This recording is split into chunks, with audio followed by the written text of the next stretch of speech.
minggu lalu bahwa Belanda sebagai negara satelit Prancis yang sudah memiliki spirit kebebasan.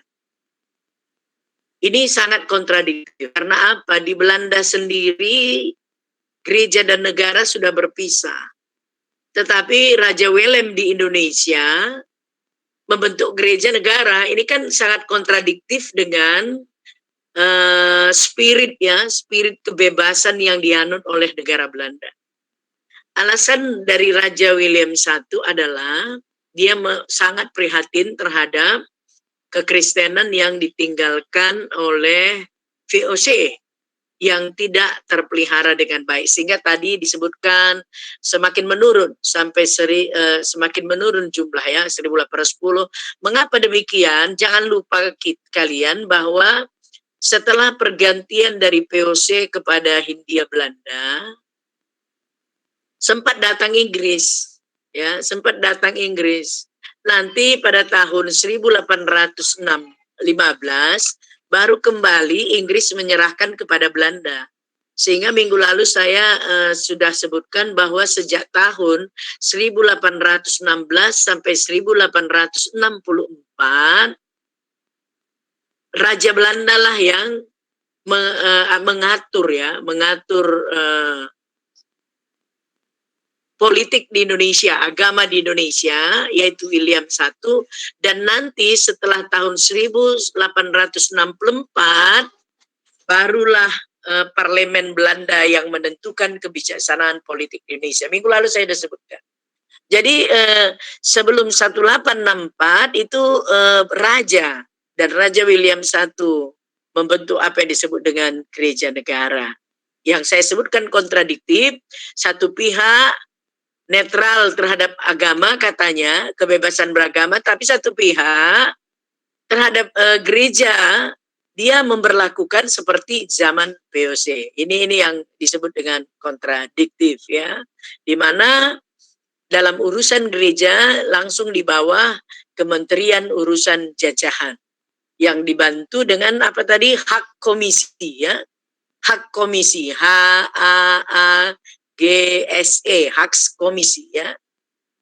Hak komisi ini bertugas tidak hanya sebagai penasehat, tetapi dia juga bertugas sebagai misalnya memanggil, menempatkan pendeta, bahkan di dalam pelaksanaannya hak komisi ini menjadi kemudian mengangkat pengurus gereja yang disebut dengan kerkbestuur ya. Pengurus gereja itu bahasa Belandanya kerkbestuur ya. Siapa aja yang menjadi pengurus gereja?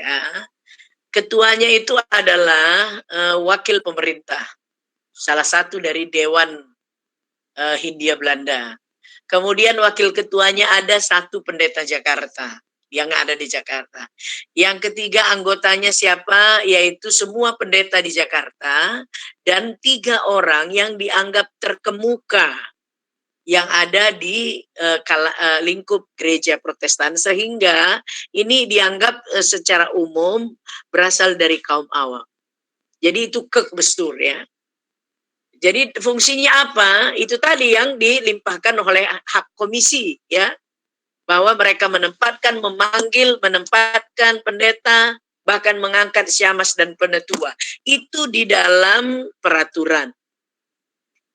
Tetapi dalam kenyataan yang ada, gubernur jenderal lah yang punya hak untuk itu. Jadi dalam kenyataannya gubernur jenderal, kalau tidak kata gubernur jenderal tidak, kalau iya katanya iya. Mengapa demikian? Karena gubernur jenderal lah yang menggaji pendeta. Ya, sampai bahkan untuk pengangkatan, pemindahan, penetua dan diaken itu juga hak dari gubernur. Harus ada stempel gubernur ya. Karena sudah dibentuk yaitu kerkbestuur ya, pengurus gereja, tetapi dalam kenyataannya gubernur jenderal. Kalian ingat ya minggu lalu saya jelaskan tentang artikel 177 ya. Ingat itu ya? Artikel 177 ya. harus izin gubernur jenderal. Kalau nanti ada masalah, maka izin itu bisa dicabut. Itulah kekuatan dari gubernur jenderal dalam konteks gereja negara ya. Pengurusnya memang dilantik gubernur jenderal, tetapi hampir dikatakan gubernur jenderal lah yang memegang peranan penting dalam menentukan ya. Kemudian selanjutnya gereja negara ini karena dia berada di bawah negara, sedikit ya beda. Gereja negara berarti gereja itu punya negara. Berbeda dengan negara gereja, ya. Itu berarti negara itu punya gereja, ya. Vatikan itu begitu, di bawah gereja itu. Ya, itu beda ya. Ini gereja itu di bawah negara. Maka secara langsung gereja tersebut pun menjadi kelihatan hierarki jabatan pelayannya. Ya, tadi ada pertanyaan-pertanyaan ya menyangkut pendeta bantu, pendeta pribumi dan sebagainya ya. Yang pertama itu adalah pendeta. Siapa itu pendeta? Itu adalah tamatan sekolah teologi di Eropa. Kemudian yang kedua itu pendeta bantu atau pembantu pendeta. Siapa itu? Itu adalah para zendeling ya. Mantan zendeling ya. Karena pada masa itu untuk melakukan zending itu belum tentu dia adalah dari sekolah teologi ya.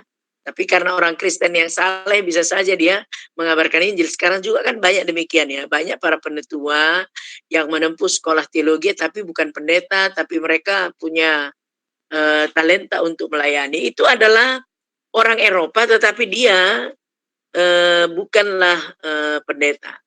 Jadi pembantu.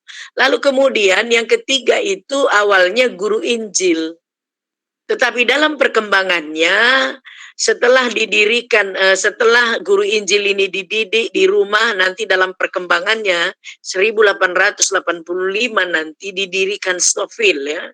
Sekolah untuk pelayan-pelayan pribumi nanti, maka guru Injil itu nanti kemudian diangkat setelah 10 tahun menjadi pendeta pribumi. Sehingga ada jabatan pendeta pribumi dan nanti kalau sudah melayani 10 tahun, maka boleh melayankan sakramen. Ya. Dan kemudian yang keempat itu ada guru Jumat. Guru Jumat itu siapa? Itu adalah guru yang mengajar di sekolah dan juga sekaligus guru agama di gereja. Dan khusus untuk wilayah Maluku yang banyak kekristenannya sampai di ke pelosok-pelosok, maka dibuatlah jabatan tua-tua agama. Jadi ada pendeta bantu, pendeta pribumi, guru jemaat, guru Jumat, dan khusus untuk Maluku tua-tua agama. Ini sangat hierarkis ya. Jadi kalau nggak ada pendeta, maka khotbah pendeta yang 3 bulan lalu itulah dibacakan dalam ibadah. Ya. Lalu kemudian kalau pendeta bantu nggak ada, ya pendeta pribumi membacakan khotbah lah khotbah pendeta bantu. Tergantung daerahnya. Jadi kalau misalnya di daerah pelosok Maluku, ya kalau tidak ada misalnya guru Jumat atau pendeta pribumi, maka tugas dari tua-tua agama itu ngutip kolekte, kebersihan gereja, lalu membaca renungan yang pernah juga dikhotbahkan oleh pendeta sebelumnya. Begitu dia ya. Jadi begitulah masa itu ya. Masa itu demikian, mana ada bimbingan khotbah yang cukup terperinci, mana ada ya. Apa yang sudah pernah dikhotbahkan itu lagi. Oh itu udah pernah 2 minggu lalu, kita cari lagi yang lain yang pernah begitu ya. Jadi sangat sederhana sekali mengingat situasi yang ada pada masa itu ya. Dan sejak tahun 1863 ada upaya untuk memisahkan gereja dan negara. Tetapi ini bukanlah persoalan yang mudah. Mengapa?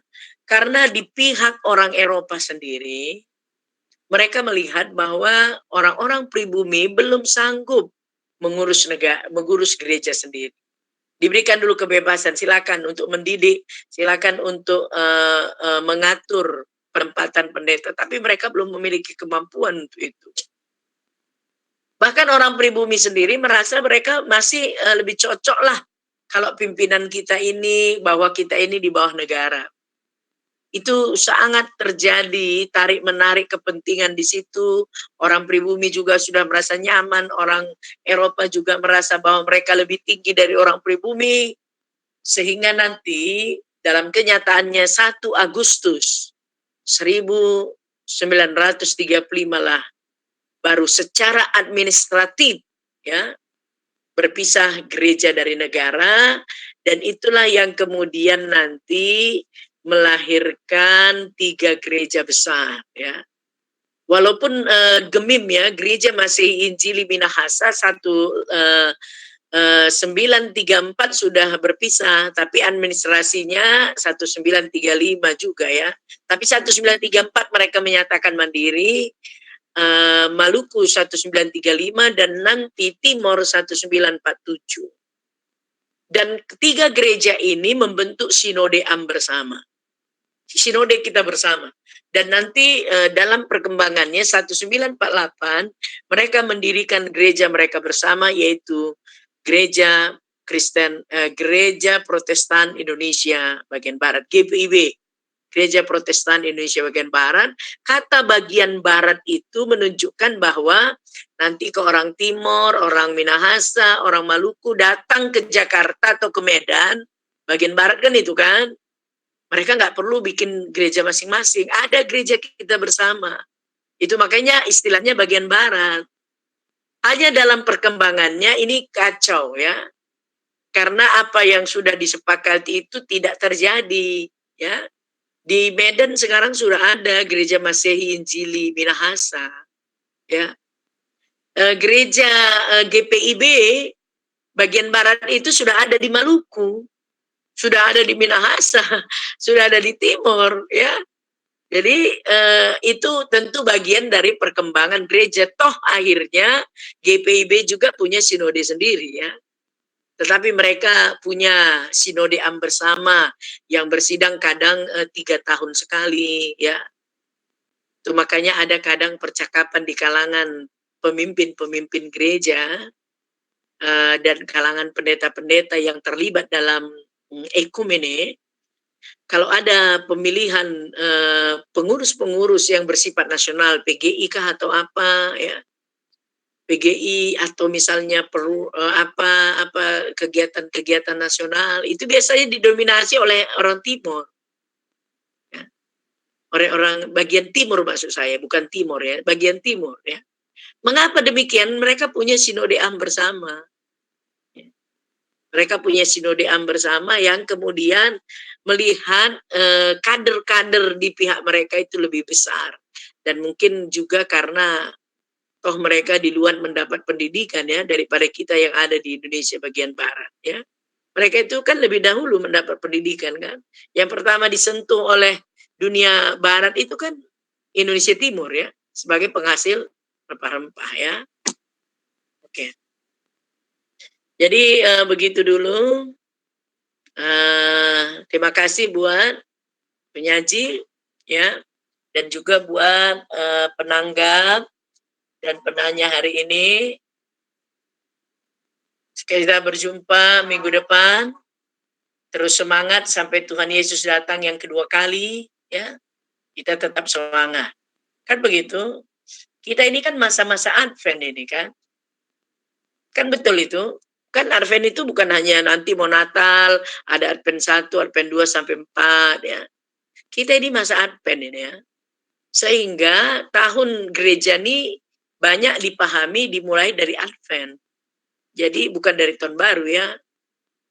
Tapi dari Advent. Mengapa? Karena masa kita ini adalah masa penantian ya. Semangat terus. Begitu ya hari ini. Sampai jumpa minggu depan. Tuhan Yesus memberkati. Silakan kepada penyaji menutup kita di dalam doa. Baik, terima kasih kepada Ibu dosen, juga teman-teman. Kita tutup perkuliahan kita bernyanyi dalam Tuhan aku bersyukur. 1, 2, 3 ya. Dalam Tuhan aku bersyukur, dengarlah pujian. Tuhanlah penyelamatku, dan Dia setia setia.